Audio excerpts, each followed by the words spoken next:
নমস্কার। ঠাকুরমা স্বামীজি গুরুদেবের শ্রীচরণে প্রণাম জানাই। স্বামী গৌরীশানন্দ মহারাজের লেখা থেকে কিছুটা অংশ পড়ে শোনাচ্ছি। একদিন মায়ের বাক্সের সব কাপড় রোদে দিচ্ছি আমি। একখানা ছেঁড়া আসাম সিল্ক বা মুগা কাপড় হবে। সে কাপড়টি খানিকটা ছেঁড়া।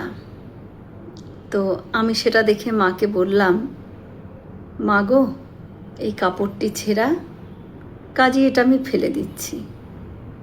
মা সঙ্গে সঙ্গে বলে উঠলেন, না বাবা না, ফেলোনি ওটি যে আমার বড় আদরের খুকি দিয়েছিল, অনেক দিন পড়েছি। খুকি হচ্ছেন সিস্টার নিবেদিতা। সিস্টার নিবেদিতাকে মা ভীষণ ভালোবাসতেন। যেদিন স্বামীজি নিবেদিতাকে মাকে দর্শন করাতে পাঠান, তার ভীষণ ভয় ছিল যে মা না তাকে ম্লেচ্ছ বলে তুত্তুর করে তাড়িয়ে দেন।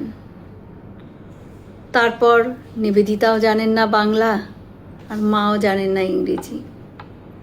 এই জন্য দোভাষীর কাজ করবার সুযোগ পেয়েছিলেন স্বামী স্বরূপানন্দজি মহারাজ। স্বামীজি তাকে ঠিক করেছিলেন। সিস্টার নিবেদিতার পরিচয় করিয়ে দিতে মা ভীষণ খুশি হলেন। তখন মা জিজ্ঞাসা করলেন, তোমার নাম কি? নিবেদিতা বলছেন, আমার নাম মিস মার্গারেট এলিজাবেথ নোবেল।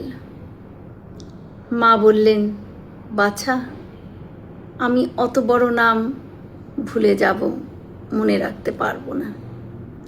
আমি বরং তোমায় খুকি বলেই ডাকবো। স্বরূপানন্দজি তখন নিবেদিতাকে বুঝিয়ে বলছেন, mother will not be able to alter such a big name. She will call you baby. Nivedita আনন্দে ভারী খুশি হয়ে বলতে লাগলেন, yes yes, I am mother's baby. স্বামীজির কাছে গিয়ে নিবেদিতা আনন্দ করে বলছেন, মা আমার মাথায় হাত রেখে আশীর্বাদ করেছেন। পা ছুঁয়ে আমি মাকে প্রণাম করেছি। মা আমার হাতে প্রসাদ দিয়েছেন আর আমাকে খুকি বলে ডেকেছেন। মায়ের সঙ্গে নিবেদিতা বাংলায় কথা বলেছেন এবং বাংলা স্বরূপানন্দজি মহারাজের কাছ থেকেই নিবেদিতা শিখেছিলেন। মা এইরকম সকলকে ভালোবাসতেন, সকলকে আদর করতেন। তাই জন্য তো আমাদের মা জগৎ জননী, বিশ্বজননী মা শারদা। জয় মা শারদা। আমরা সকলে মিলে একসাথে বলি, জয় মহামাই কি জয়, জয় ভগবান শ্রী শ্রী রামকৃষ্ণদেব কি জয়, জয় স্বামীজি মহারাজজি কি জয়। হয়তো অনেক ভুল ত্রুটি করলাম, ঠাকুর যেন আমায় ক্ষমা করে দেন। সকলে সুস্থ থাকবেন, আনন্দে থাকবেন।